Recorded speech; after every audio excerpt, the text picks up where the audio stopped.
weltare ɓiɓɓe fulɓe addu diine maɗa fedde heblo sukaɓe africa weltare tv takkusana yoni to ñaabina to gurel cooga to jawaldi to hijaja to tampi daro to atena to bourgouduna to lewe ko on takkusan juula ha to galle ceerno abou diaba soto belel gawdi ha to galle ceerno yaya dia to mbahe ko on takkusan kadi juula ha to galle ceerno haadi ba to babaɓe ko taari ɗum kala ene jeeya e gardini kabaruji men to leydi Mauritanie aseta hanki o hoorejo ngendi Mauritanie o ardima congrès jeunesse toon to palais de congrès les almorabi tuna to leydi Sénégal Ousmane Sonko hoorejo jaagoɗɗe leydi ndi o ƴetti laana makko diwa kaka jetta privé o yaɓini toon to Abou Dhabi to Émirats Arabes Unis Madiambal Diagne noon ko jayndi yanke hollori beele kay Ousmane Sonko wona dogɗo yalti leydi ndi to leydi Mali fama woni forces armées malienne mbaɗi opération pattam le miijo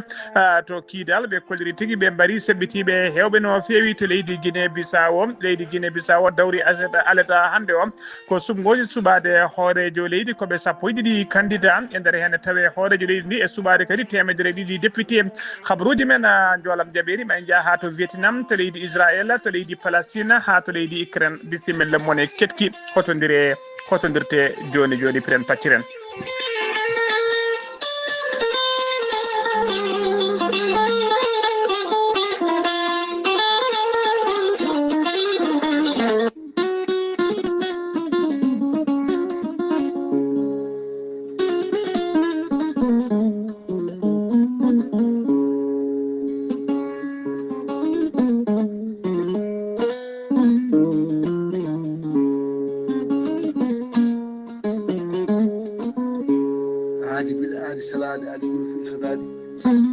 salade aadi ɓuuri firtude aadi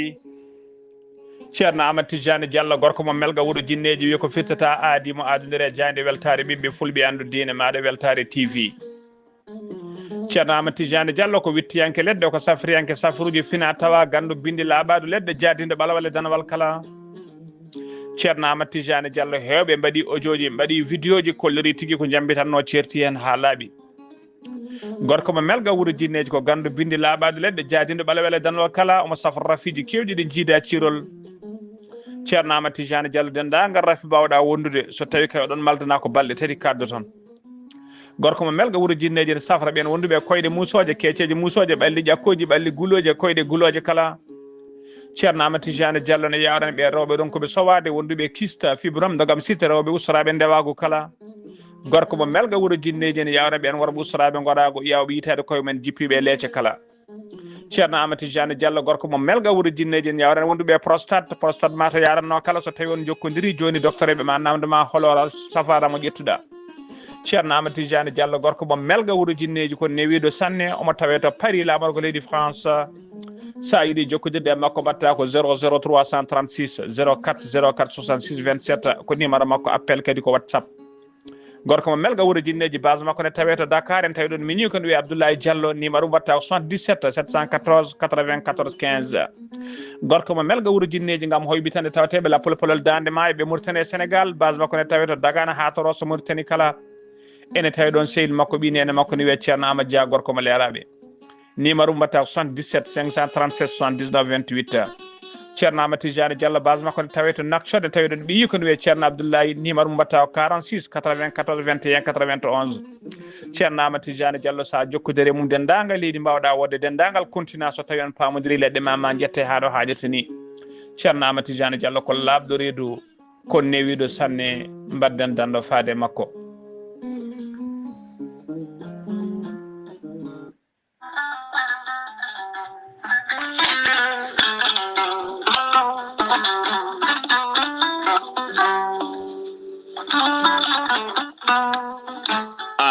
jambitowo ɓandu musoru ɓandu jaaɗoru ɓandu wuloru koyɗe musoje koppi musoji keceji musoje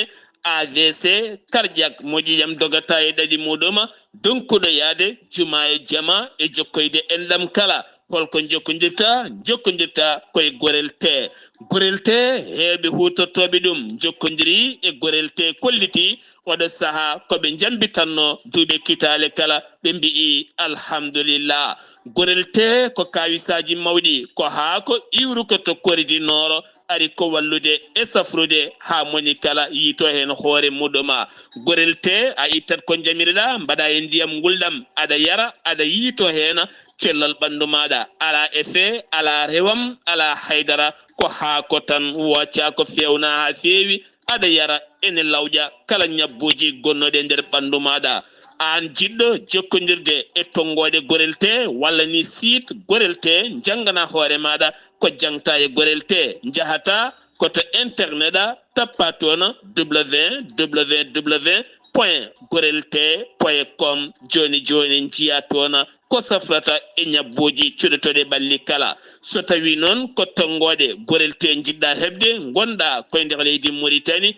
jokkodirta koye Adama Niang ɓuurandireɗe Boy Nasa on noon mbatta ko 47 85 20 96 walla so tawi koto sehil baabi gonɗa e ko taari ɗum kala jokkodirta koye Elimane Ndiaye 46 57 85 92 so tawi gonɗa koto kay hayɗi e ko taari ɗum kala jokkodirta koye Acca Keɓe 46 46 48 86 walla so tawi koto Nouadhibou gonɗa jokkodirta koye Seyni Niassa mbatta ko 46 53 52 43 so tawi gonɗa koto États-Unis d'Amérique jokkodirta koye Abousso Kawral Fouta Business +1 34 77 01 56 77 so tawi gonɗa koto leydi France jokkodirta koye Haruna Ngayda 06 50 99 64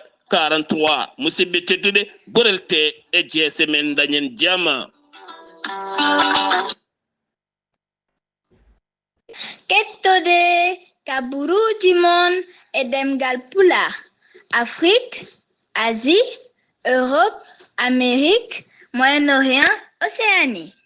Jam nyalle mon musidɓe tedduɓe eɗen gone aleta nogas e tati lewru jolal hitande ujunnaje ɗiɗi e nogas e joyi habruji mon e ɗemgal pular e sawta he ko musidɗo mon sehil mon Haali Abouba to karallagal ha mbawon yiiden to banggue nate ɓosoje ko mini men sehil men Saydou Abouba habruji men e ɗemgal pular koto leydi Mauritanie pudorɗen to leydi Mauritanie jeunesse tabbital pulagu ngal sengo Mauritanie e gardugol Hamme Sall gorko mo babaɓe looti ene ɗamini yubbinde kay jamma pinal tawi ko jamma fina tawa tawi kadi ko jamma hirjino kay hirjinde ko fate jeunesse kay no wawi tigi wawande hoore mum e ummade wasam gollade e rentade kadi ko fate podde ɗaynoje ko fate tigi ɗanne suudu aru on jamma noon ɗamini yubbinede ko ñande tati lewru janvier 2026 e nder Nouakchott nokku to wiyete la case e nder Nouakchott conférence o noon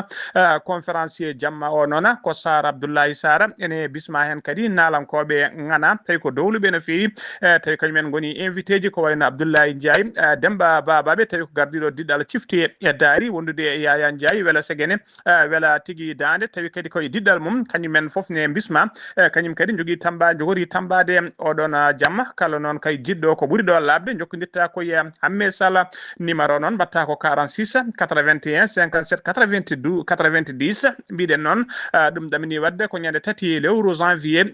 2026 eɗen mbiya tan bandiraɓe noon kala kay padɗo ha hirto yo andu so ari jogorani hebde place dow eles kala tawata ko heewi ha joni ko leydi Mauritanie keɗoɗen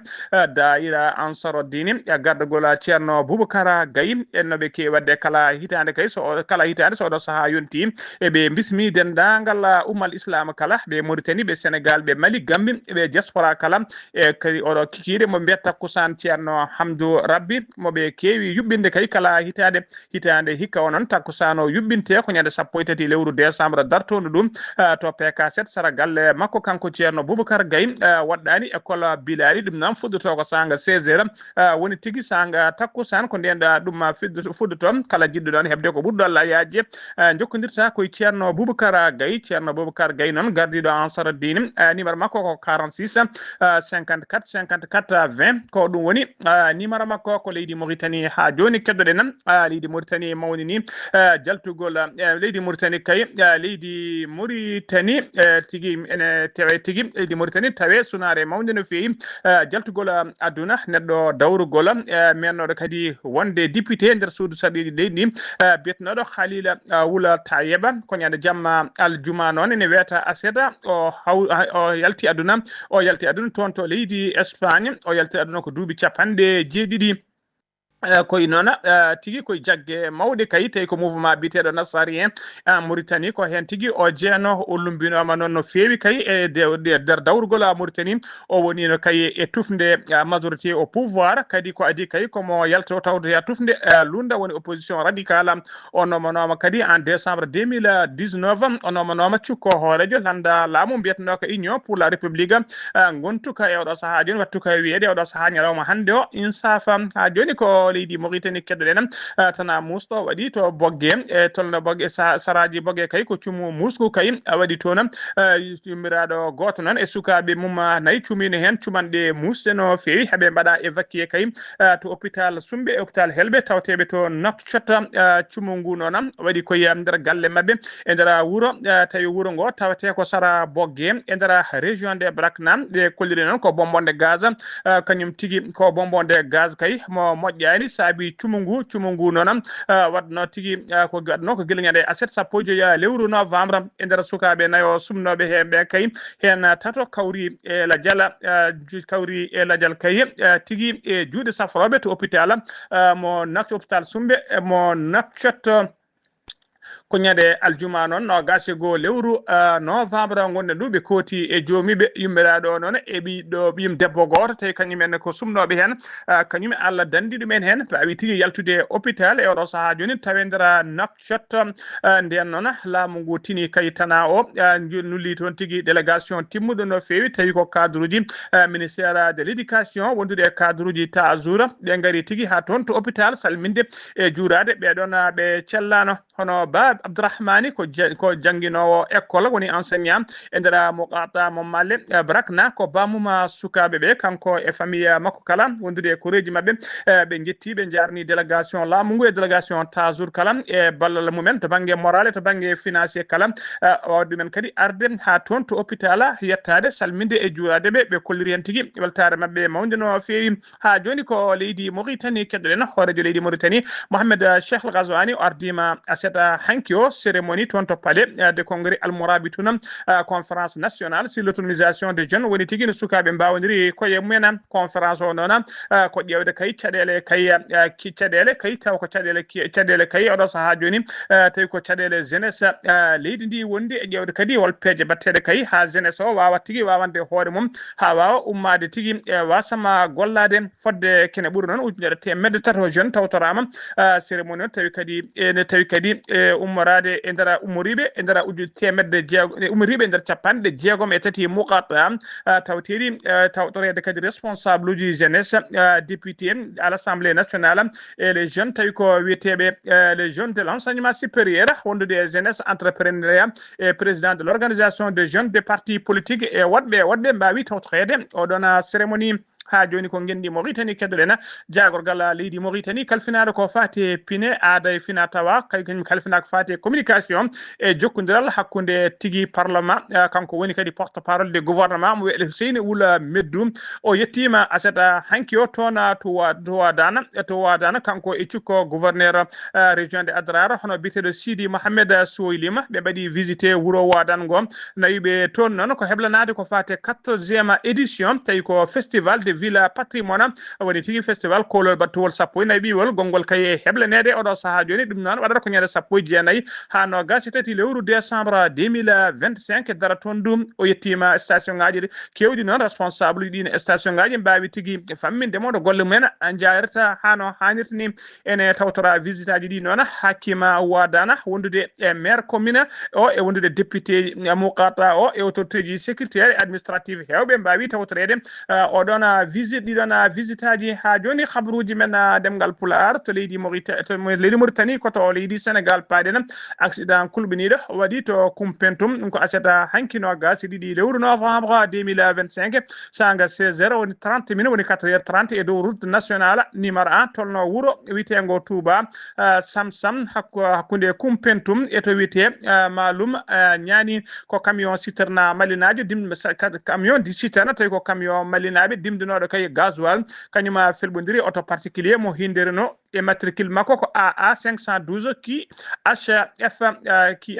nden nan ɗi pelbodiri chauffeur citerne o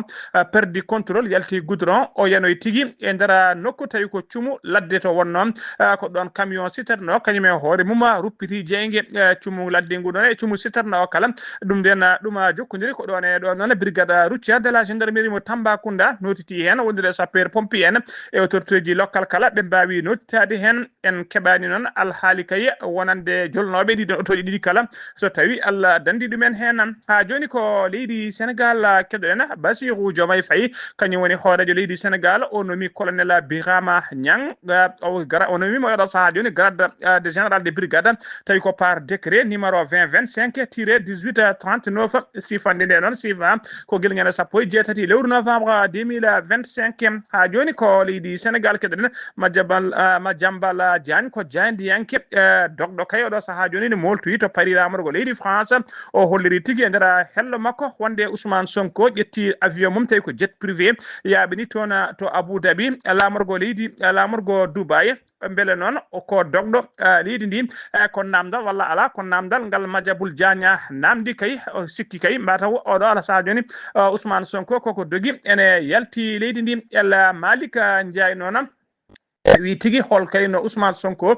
dogitta woppa galle mum e caggal muɗum o haali ɗum noon koye saaha kay o ardi noon 48 heures de la JPS o wi kadi wonde Sonko dogani koko yeeyi tigui dartoyde haalisa artirde leydi ndi gam yidde ɓamtude ƴellidde leydi ndi o holliri noon so Allah jaaɓi ɓoyata ma Ousmane Sonko arta nder leydi he hano hannirta ni ha joni ko leydi Sénégal keɗoɗen Bassirou Diomaye Faye ko hoorejo leydi Sénégal kanko no ƴetti lana makko ndiwo ka ummima Dakar o yaɓani toon to Luanda lamorgo leydi Angola ɗum ko aleda hande o ummi Dakar o yeehi noon ko tawtoriyede sommet tawtoriyede kay o yeehi toon ko yeehi kay ko tawtoriyede 7e sommet Union européenne hakkude mum e Union africaine on sommet noon joɗoto ko nogas nayi woni ñalawma janggo e nogas joyi e ɓaawo janggo